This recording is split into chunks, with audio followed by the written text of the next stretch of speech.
سنو، آج دفتر سے ذرا جلدی آ جانا، مجھے بازار جانا ہے، کچھ شاپنگ کرنی ہے۔ میں آئینے کے سامنے اپنے شوہر کے برابر کھڑی ہوتی بڑے لاڈ سے بولی، مگر ان کی طرف سے کوئی جواب نہ آیا۔ میں نے دوپٹہ سوارا، بالوں کی ایک لٹ کان کے پیچھے کی اور محبت بھرے انداز سے ان کے بازو میں اپنا بازو ڈال دیا۔ میں شوہر کا دل جیتنے کے تمام طور طریقے خوب جانتی تھی۔ میں اپنی بھابھی کو یہ سب کرتے دیکھ چکی تھی۔ اپنی ان اداؤں سے اس نے بھائی کو اپنا گرویدہ بنا رکھا تھا، تو پھر میں اپنے شوہر کو قابو میں کیوں نہ رکھ سکتی بھلا؟ میرا دل چاہ رہا تھا کہ وہ ایک لمحے کو رک کر مجھ پر غور کریں۔ آخر میں صبح صبح اٹھ کر ان کے لیے اتنا تیار ہوئی تھی، مگر انہوں نے ایک جھٹکے سے اپنا بازو چھڑایا، جیسے میرے چھونے سے کوئی بے آرامی ہو گئی ہو۔ یہ چونچلے میرے ساتھ نہ کیا کرو، مجھے سب بالکل پسند نہیں۔ ان کا لہجہ سخت تھا، آنکھیں آئینے میں اپنے عکس پر ٹکی ہوئی تھی۔ میں افسوس اور حیرت سے ان کو دیکھ کر رہ گئی۔ انہوں نے اپنی قمیض کی شکنیں سیدھی کیں اور غصے سے دامن جھاڑتے باہر نکل گئے، جبکہ میں حیرت اور صدمے سے وہیں کھڑی کی کھڑی رہ گئی۔ میری ساری بات، سارا لاڈ، ساری امید اس ایک جملے کے نیچے آ کر دم توڑ گئے۔ دل کے اندر کچھ چٹخا، مگر چہرے پر میں نے وہی خاموشی سجائے رکھی جو میں برسوں سے پہنتی آ رہی تھی۔ آنکھیں نم ہوئیں لیکن آنسو نہ گرے، کیونکہ اب رونا بھی بیکار لگتا تھا۔ محبت کوئی مانگنے والی شے تو تھی نہیں۔ میرا نام رابعہ ہے۔ میں نے ایک عام مگر باعزت گھرانے میں آنکھ کھولی۔ میرے ماں باپ نہایت سادہ مگر اصول پسند لوگ تھے۔ ابا نے ساری زندگی واپٹا میں ملازمت کی۔ ہمارے حالات بہت برے تو نہ تھے، بلکہ محلے میں ہمیں نسبتاً خوشحال گھرانوں میں شمار کیا جاتا تھا۔ اس کی بڑی وجہ ابا کی سرکاری نوکری تھی، جس کی ماہانہ تنخواہ وقت پہ مل جایا کرتی اور ماں اسے سلیقے سے خرچ کر کے گھر کو بخوبی چلاتی۔ ماں ایک نہایت قناعت پسند، سادہ مزاج اور کفایت شعار خاتون تھیں۔ وہ ہر کام سلیقے سے کرتیں، اسی لیے ہمیں کبھی کسی بڑی مالی تنگی کا سامنا نہ کرنا پڑا۔ میرا ایک ہی بڑا بھائی تھا جو مجھ سے 4 سال بڑا تھا۔ بچپن میں ہم دونوں کے درمیان بہت محبت اور دوستی ہوا کرتی تھی۔ ہم ہر وقت ساتھ کھیلتے، ہنستے، لڑتے اور وقت گزارا کرتے۔ آخر ہم دونوں کے سوا تھا ہی کون ایک دوسرے کا؟ مگر جیسے جیسے وقت گزرا اور ہم بڑے ہوتے گئے، ہمارے درمیان ایک عجیب سی دوری آتی گئی۔ میرے بھائی کا رویہ رفتہ رفتہ بدلنے لگا۔ وہ بات بات پہ غصہ کرتا اور زیادہ تر وقت گھر سے باہر گزار دیتا۔ اس کے دوست بھی کچھ عجیب سے لوگ تھے جو اسے غلط مشورے دیا کرتے اور وہ بنا سوچے سمجھے ان پہ عمل کر گزرتا۔ بڑے ہونے کے بعد وہ ابا کے ساتھ بھی زبان چلانے لگا۔ ابا خاموشی سے اس کی باتیں سنتے اور سر جھکا کر چل دیتے۔ ابا نے کبھی اسے اف بھی نہ بولا، اور ابا کی خاموشی کی ہی وجہ سے وہ مزید چوڑ ہوتا جا رہا تھا۔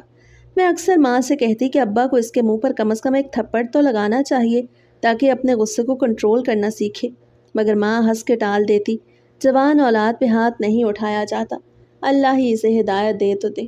اگر اس نے تیرے باپ کا اٹھا ہاتھ پکڑ لیا تو تیرے ابا کی کیا عزت رہ جائے گی؟ ماں کی بات سن کر میں حیرت زدہ ہو جاتی۔ اب بھلا کون سا وہ ابا کی عزت کر رہا تھا؟ بس ہاتھ پکڑنے کی ہی کمی تھی۔ اپنی عزت اپنے ہاتھ ہی ہوتی ہے، جوان اولاد پہ ہاتھ نہیں اٹھایا جاتا۔ ماں ایک جملہ کہہ کر خاموش ہو جاتی تو میں بھی خاموشی سے سہ جاتی، مگر مجھے بالکل پسند نہ تھا کہ بھائی میرے ماں باپ کے سامنے زبان چلائے یا ابا کی بے عزتی کر کے رکھ دے، اس لیے میں بھی اسے دور رہنے لگی۔ میں اسے زیادہ بات کرنا پسند نہ کرتی اور وہ بھی اپنے کام سے کام رکھتا۔ بھائی نے اچانک اپنی پڑھائی کو خیر بات کہا اور نوکری کی تلاش میں نکل کھڑا ہوا۔ مجھے جب یہ خبر ملی تو یقین ہی نہ آیا۔ کہاں وہ لڑکا جو دن چڑھے تک سوتا رہتا اور راتیں دوستوں کے ساتھ آوارہ گردی میں گزار دیتا، اور کہاں یہ نوکری ڈھونڈنے کی باتیں۔ پہلے پہل تو میں نے سوچا کہ شاید وقتی شوق ہوگا، لیکن جلد ہی مجھے اندازہ ہو گیا کہ یہ سب کچھ یوں ہی نہیں ہو رہا۔ بھائی نے نوکری حاصل کی اور اگلے ہی دن سے شادی کی گردان شروع کر دی۔ تب جا کر بات میری سمجھ میں آئی کہ یہ سب نوکری کا چکر دراصل شادی کی راہ ہموار کرنے کے لیے تھا۔ اماں ابا تو ویسے ہی خوشی سے پھولے نہیں سما رہے تھے۔ ان کا اکلوتا بیٹا اب کمانے لگا تھا، یہی ان کے لیے سب سے بڑی خوشی تھی۔ ماں تو ہر ملنے والی کو فخر سے بتاتی کہ ہمارا امجد اب کماؤ پوت بن گیا ہے۔ ابا بھی مسجد میں بیٹھے بیٹھے بیٹے کی نوکری کا ذکر کر کے سر فخر سے بلند کر لیتے، اور خود امجد صاحب، وہ تو سینہ تان کر بالوں میں جل لگا کر قمیص کے کالر اٹھا کر یوں باہر نکلتے جیسے کسی منسٹری کا عہدہ لے کر آ رہے ہوں۔ میں سب کچھ چپ چاپ دیکھتی رہی۔ مجھے سمجھ نہیں آ رہا تھا کہ اس اچانک تبدیلی پر خوش ہوں یا حیران۔ امجد ابا کے ساتھ بیٹھنے لگا تھا، ماں کو ان کے کاموں میں ہاتھ بٹاتا، اور خاص طور پر میرے ساتھ بھی اس کا رویہ نرم ہو گیا تھا۔ کبھی کبھی میرے لیے کچھ کھانے پینے کی چیزیں لے آتا، جیسے کوئی بڑا بھائی چھوٹی بہن سے شفقت کرتا ہے۔ میں دل ہی دل میں خوش تھی کہ شاید اب بھائی میں احساس ذمہ داری آ گیا ہے۔ ماں اور ابا کے چہرے خوشی سے دمکنے لگے اور بھائی وہ بھی ایک نئے رنگ میں نظر آ رہا تھا، لیکن یہ خوشی زیادہ دیر قائم نہ رہ سکی۔ جیسے ہی ماں نے اس کی شادی کی بات کو سنجیدگی سے لیتے ہوئے رشتے کی تلاش شروع کی، بھائی نے جلد ہی ان کی امیدوں پر پانی پھیر دیا۔ اماں، وہ میں کسی کو پسند کرتا ہوں۔ بھائی کے منہ سے یہ جملہ سن کر جیسے پورے گھر پر سناٹا چھا گیا۔ میں تو جیسے سن ہی نہ پائی، اور ماں ابا کی آنکھوں میں بھی حیرت جم گئی جب اس نے سعدیہ کا نام لیا۔ وہی سعدیہ جو ہمارے دور پرے کے رشتہ داروں میں سے تھی اور جو دفتر سے واپسی پر کبھی کبھار اماں کے ساتھ ہمارے گھر آ جایا کرتی تھی۔ ہم سب جیسے چکرا گئے۔ ہمیں کبھی اندازہ ہی نہ ہوا کہ ان دونوں کے بیچ کچھ چل رہا ہے۔ ماں نے فوراً ٹوک کر کہا، بیٹا وہ تم سے 4 سال بڑی ہے۔ ابا نے بھی آہستہ آواز میں سمجھانے کی کوشش کی۔ زندگی کے فیصلے عقل سے ہوتے ہیں، صرف دل سے نہیں۔ مگر بھائی کا انداز جیسے کسی فلمی ہیرو سے کم نہ تھا۔ بڑی بے باکی سے بولا، عمر میں بڑی ہے تو کیا ہوا، دیکھنے میں تو چھوٹی لگتی ہے، اور ویسے بھی مجھے پسند ہے۔ پسند کی عمر نہیں دیکھی جاتی۔ اس کے لہجے میں ایسی ضد تھی کہ اماں نے میرے سامنے ہی بے بسی سے سر جھکا لیا۔ مجھے پہلی بار لگا کہ بات اب ہاتھ سے نکل چکی ہے۔ بھائی کو تو ویسے بھی ہمیشہ سے اپنی منوانے کی عادت تھی، اور اب تو اس کے عشق نے اسے اندھا کر دیا تھا۔ ماں اور ابا چاہ کر بھی کچھ نہ کر سکے، کیونکہ وہ پہلے ہی دل سے ہار چکے تھے۔ اماں ابا کو اپنے اکلوتے بیٹے کی بات ماننی ہی پڑی۔ سعدیہ ویسے تو بہت خوبصورت تھی، گوری چٹی اور لمبا قد۔ وہ خوش اخلاق بھی تھی۔ اس کے لمبے سلکی بال اسے باقی لڑکیوں سے ممتاز کرتے تھے۔ شاید بھائی اسی خوبصورتی اور اعلیٰ اخلاق پر دل دے بیٹھا تھا۔ ماں ابا کو اکلوتے بیٹے کی بات تسلیم کرنی پڑی اور وہ سعدیہ کا رشتہ لے کر اس کے گھر پہنچ گئے۔ لڑکی والے تو پہلے سے ہی مکمل تیاری میں تھے۔ انہوں نے فوراً سعدیہ کی شادی کی بات قبول کر لی۔ شاید انہیں پہلے ہی بھائی اور سعدیہ کی محبت کا اندازہ تھا، جبکہ ہم سب بے خبر تھے۔ جب بھائی اور سعدیہ کا رشتہ طے ہوا تو بھائی بے حد خوش تھا۔ اپنی خوشی میں وہ ہمیں شاپنگ پر لے کر گیا اور مجھے میری پسند کے کپڑے دلوائے۔ بھائی کی خوشی میں بھی خوش ہو گئی۔ اگر بھائی خوش تھا تو اس سے بڑھ کر ہمیں کیا چاہیے تھا؟ اس اپنی مرضی سے لڑکی کا انتخاب کرنے کا پورا حق تھا۔ بھائی کا خوش مزاج اور بے فکر انداز دیکھ کر میں بھی بے فکر ہو کر شادی کی تیاریوں میں مگن ہو گئی۔ بھائی کی شادی بخیر و خوبی انجام پا گئی۔ سعدیہ اپنے سادہ سے جہیز اور مسکاتی آنکھوں میں خواب سجائے ہمارے گھر آ گئی۔ سعدیہ کے قدم ہمارے گھر میں جیسے خوشبو بن کے پھیل گئے۔ وہ جلد ہی سب کی آنکھ کا تارا بن گئی۔ ہر وقت ہنستی، مسکراتی، چھوٹی چھوٹی باتوں پر شوخی سے کہے لگاتی۔ اس کی بات چیت میں ایسی مٹھاس تھی کہ جو بھی سنتا بے اختیار مسکرا دیتا۔ اماں اسے اپنی بیٹیوں سے بڑھ کر چاہنے لگیں اور بھائی تو ویسے بھی اس کے سحر میں مکمل گرفتار تھا۔ وہ دن بدن اس کے لاڈ اٹھانے میں مصروف رہنے لگا۔ ہر وقت اس کے آگے پیچھے گھومتا، کبھی اس کے لیے کوئی تحفہ، کبھی کوئی سیر کا منصوبہ۔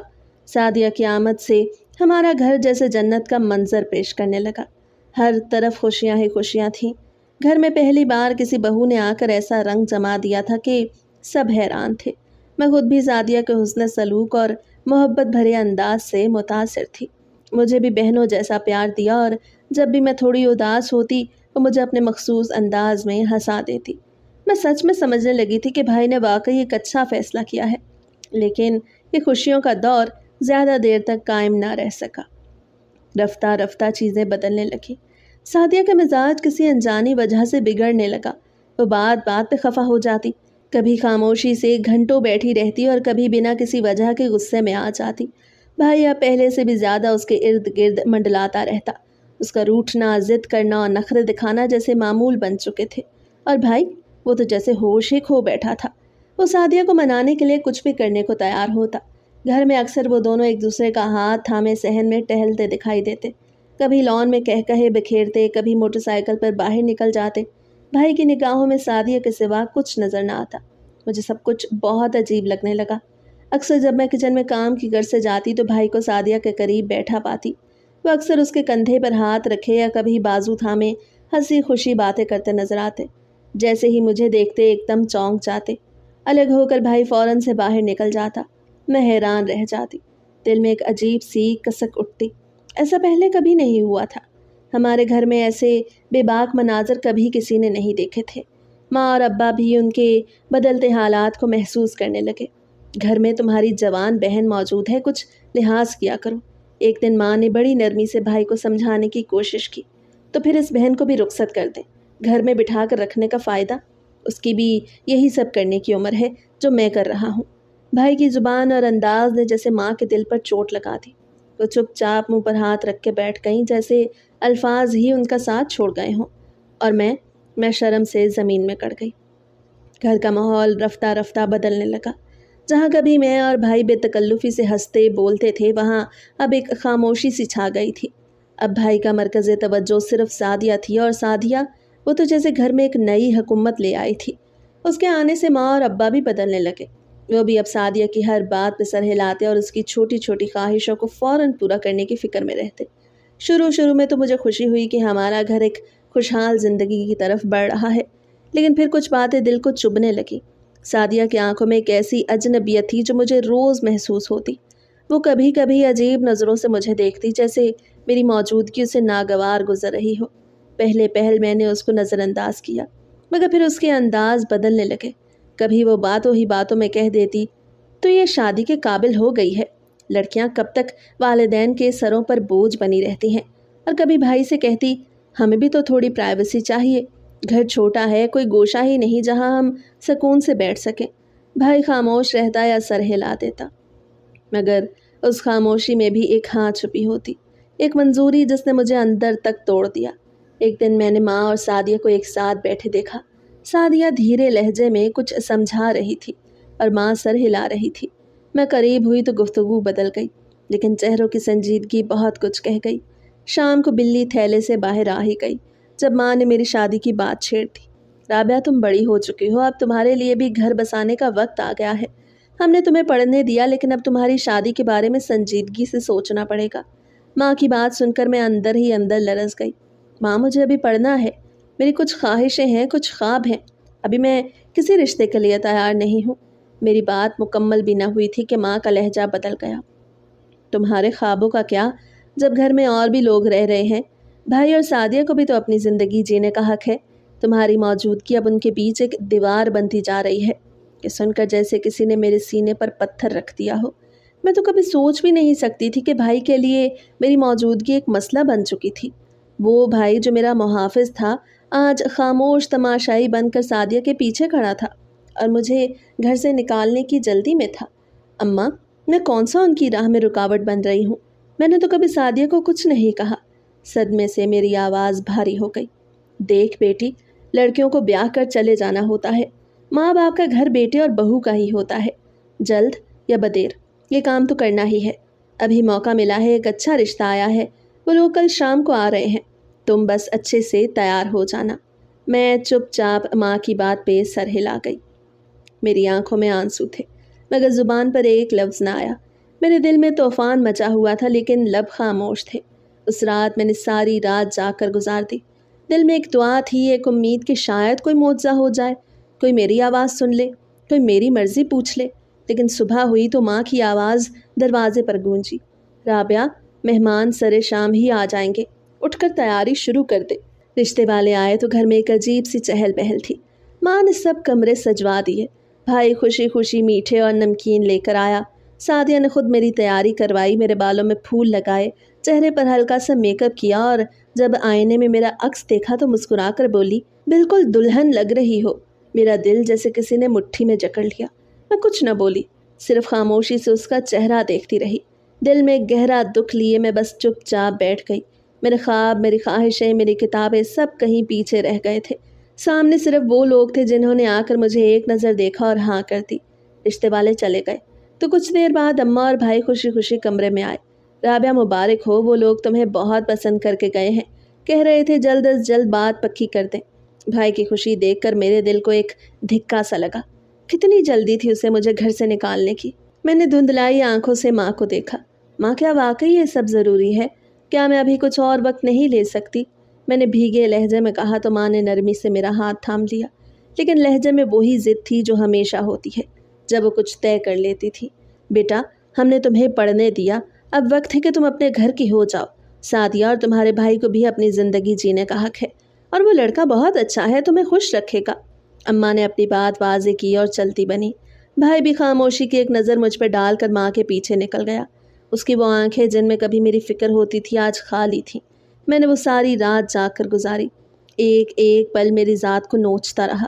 صبح تک میرے اندر وہ آواز مر چکی تھی جو کبھی خواب دیکھتی تھی، جو خود سے سوال کرتی تھی، جو اپنی مرضی کی خواہش رکھتی تھی۔ میں نے ہار مان لی، شاید وقت سے، شاید اپنوں سے، یا شاید اس زندگی سے جو میری مرضی کے بغیر ہی لکھی جا رہی تھی۔ چند دن بعد میری منگنی ہو گئی۔ سب نے خوب خوشی منائی، مبارکبادیں دی، تصویریں لیں۔ اب تو یہ گھر مکمل ہو جائے گا جب تم رخصت ہو جاؤ گی۔ سعدیہ کے الفاظ سیدھا میرے دل پہ لگے تھے، جس نے مجھے اس گھر سے بیگانہ کرنے میں زیادہ وقت نہ لگایا تھا۔ شادی کا دن بھی آ پہنچا۔ سرخ جوڑے میں گلابی آنکھیں اور کامتے وجود کے ساتھ میں رخصت ہو گئی۔ بھائی نے میرے سر پہ ہاتھ رکھا، لیکن وہ لمس پہلے جیسا نہ تھا۔ وہ گرم جوشی، وہ محبت، وہ تحفظ، سب پیچھے رہ گیا۔ گھر سے جس گرم جوشی اور محبت کے ساتھ مجھے رخصت کیا گیا، اس کے مقابلے میں سسرال کی دہلیز پر قدم رکھتے ہی مجھے جیسے ایک اجنبی دنیا میں دھکیل دیا گیا۔ وہی دل جو دعاؤں اور خوشبوؤں کے ساتھ رخصت کیا گیا تھا، وہاں جا کر ایک لمحے میں ویران ہو گیا۔ دروازے پر ساس نے بس ہونٹوں پر ایک روکھا سوکھا سا تبسم سجا کر میرا استقبال کیا۔ سسر صاحب نے نظر ملانے سے بھی گریز کیا۔ شوہر، وہ تو جیسے وہاں تھا ہی نہیں۔ ایک رسمی سا سلام، ایک زبردستی کی تصویر، اور پھر وہ کمرے سے نکل گیا جیسے میں وہاں موجود ہی نہ تھی۔ دل میں ایک عجیب سا خالی پن اتر آیا، لیکن میں نے دل کو سنبھالا۔ سوچا شاید وہ سب تھکے ہوئے ہوں، شاید ابھی مجھے اپنانے میں وقت لگے گا۔ میں نے اپنی ہمت، حوصلے اور سعدیہ سے سیکھی ہوئی چالاکیوں کو ہتھیار بنایا۔ میں نے دل میں سوچ لیا کہ جیسے سعدیہ نے میرے بھائی کو اپنی اداؤں سے اپنا دیوانہ بنایا تھا، ویسے ہی میں بھی اپنے سسرال والوں کو، خاص طور پر اپنے شوہر کو، اپنا گرویدہ بنا لوں گی۔ لیکن یہ سب اتنا آسان نہ تھا جتنا میں نے سمجھا تھا۔ میرے شوہر کی آنکھوں میں میرے لیے کوئی چمک، کوئی خواہش، کوئی جستجو نہ تھی۔ وہ اکثر فون پہ مصروف رہتا یا کمرے سے باہر رہتا۔ میں نے کئی بار کوشش کی اس سے بات کرنے کی، اس کے قریب جانے کی، لیکن وہ جیسے دیوار کی طرح خاموش اور ٹھنڈا رہتا۔ کچھ دنوں بعد مجھے اندازہ ہونے لگا کہ مسئلہ مجھ میں نہیں بلکہ کسی اور میں ہے۔ رفتہ رفتہ میرے سامنے وہ سچ آنے لگا جو میرے دل کو توڑ دینے کے لیے کافی تھا۔ میرا شوہر کسی اور کو چاہتا تھا، ایک پرانی محبت، شاید اس کی زندگی کی اصل چاہت جو میرے آنے کے بعد بھی اس کے دل سے نہیں نکلی تھی۔ وہ جسم سے میرے ساتھ تھا لیکن روح سے کسی اور کا ہو چکا تھا۔ وہ میری موجودگی کو نظر انداز کرتا، میری باتوں کو ٹالتا اور میرے وجود سے جیسے چڑھتا تھا۔ کمرے میں داخل ہوتے ہی اس کی نگاہوں سے دوری اور اجنبیت کو صاف محسوس کرتی میں۔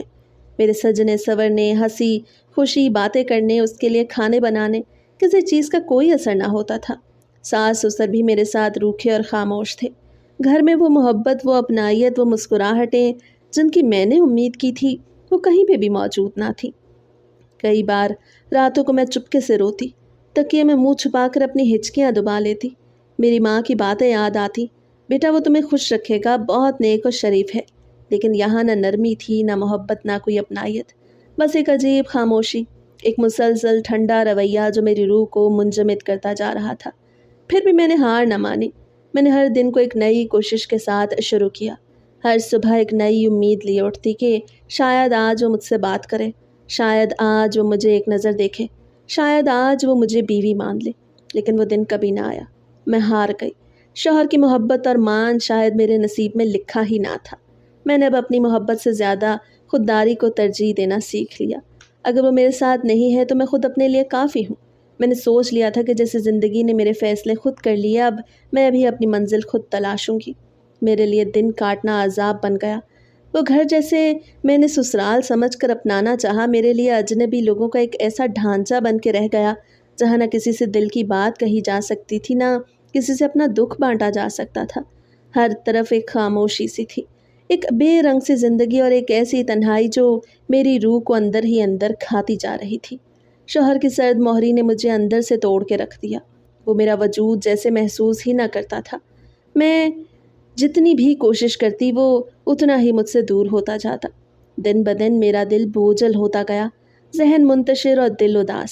میں خود سے الجھتی، آئینے میں اپنے آپ کو دیکھتی اور پوچھتی، آخر مجھ میں کیا کمی ہے؟ گھر میں سارا دن یوں ہی بیکار بیٹھے رہنا، فضول کی سوچیں سوچتے رہنا میرا دماغ مفلوج کرنے لگا۔ مجھے ایسا لگتا جیسے میں اپنا ہوش حواس کھو دوں گی۔ کوئی مقصد، کوئی مصروفیت، کوئی خوشی نہ رہی تھی۔ ہر دن ایک سا، ہر رات خاموش، نہ کسی سے بات، نہ کسی سے ہنسی۔ میں اندر ہی اندر گھٹنے لگی۔ ماں ابا کے گھر جانے کا دل چاہتا، لیکن میں ہمت ہی نہ کر پاتی۔ میں نہیں چاہتی تھی کہ انہیں یہ اندازہ ہو کہ ان کی بیٹی اس نئی زندگی میں ناکام ہو چکی ہے۔ وہ سمجھتے تھے کہ میں خوش ہوں، میرے شوہر سے محبت ہے، میرے نئے گھر میں عزت ہے۔ میں ان کے سامنے اپنی تکلیف کا پردہ نہ چاک کر سکی۔ میرے چہرے پہ ہنسی ہوتی، لیکن دل میں ٹوٹ پھوٹ۔ ان کی دعاؤں کو جھوٹا ثابت کرنا میرے لیے سب سے بڑا دکھ تھا۔ اسی کشمکش میں ایک دن میں نے فیصلہ کیا، اب مزید یوں خالی ادھورے دن نہیں گزار سکتی۔ میں نے خود کو مصروف کرنے کا عزم کیا۔ وہیں قریبی ایک نجی اسکول میں خالی جگہ کے بارے میں سنا تو میں نے فوراً درخواست دے دی۔ میری تعلیم اچھی تھی، اعتماد کمزور ضرور ہوا تھا مگر قابلیت سلامت تھی۔ چند دن بعد مجھے اسکول سے کال آئی اور میں انٹرویو دینے چلی گئی۔ وہ لمحہ جیسے میری زندگی کا پہلا آزاد سانس تھا۔ خوش قسمتی سے مجھے اسکول میں جاب مل گئی۔ اب میرا دن صبح سے دوپہر تک بچوں میں گزرتا، ان کی باتوں میں، ان کی شرارتوں میں۔ وہاں کی مصروفیت نے مجھے ایک نئی توانائی دی۔ اسکول کے ماحول نے میرے اندر کی اداسی کو کچھ حد تک کم کرنا شروع کیا۔ میں نے خود کو دوبارہ جینے کا حوصلہ دیا۔ اب کم از کم میرے پاس سوچنے سے بچنے کے لیے کچھ تھا۔ میں نے خود کو سمیٹنا سیکھا، ٹوٹے دل کے ساتھ جینا اور اپنے آنسوں کو اندر پینا سیکھا۔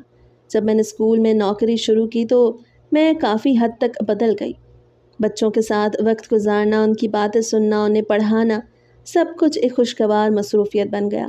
مجھے 9ویں اور 10ویں جماعت دی گئی تھی اور یہ ذمہ داری میرے لیے کسی نعمت سے کم نہ تھی۔ تعلیم ہمیشہ سے میری کمزوری رہی۔ کتابیں پڑھنے اور پڑھانے کا شوق مجھے بچپن سے تھا اور اب برسوں بعد بھی میں اپنے شوق کے مطابق زندگی گزار رہی تھی۔ میں دن بھر اسکول کے کام میں مگن رہتی، بچوں کے لیے اسباق تیار کرتی، کلاسز لیتی اور اسکول کے ماحول میں خود کو ایک نئے اعتماد کے ساتھ محسوس کرتی۔ البتہ جہاں میری پیشہ ور زندگی میں روشنی تھی، وہیں ذاتی زندگی اب بھی ادھوری اور خالی سی تھی۔ میرے شوہر کو میری موجودگی، میری کوششیں یا میرے احساسات سے کوئی غرض نہ تھی۔ وہ بدستور اپنے ہی خیالوں میں گم ایک لا تعلق انسان بنے ہوئے تھا۔ لیکن اب میں نے سیکھ لیا تھا کہ کسی کی بے پرواہی سے خود کو برباد نہیں کرنا۔ اگر وہ مجھے نظر انداز کر رہے تھے تو میں خود کو نظر انداز نہیں کر سکتی تھی۔ مجھے جینا تھا، اپنے لیے، اپنے وجود کے لیے۔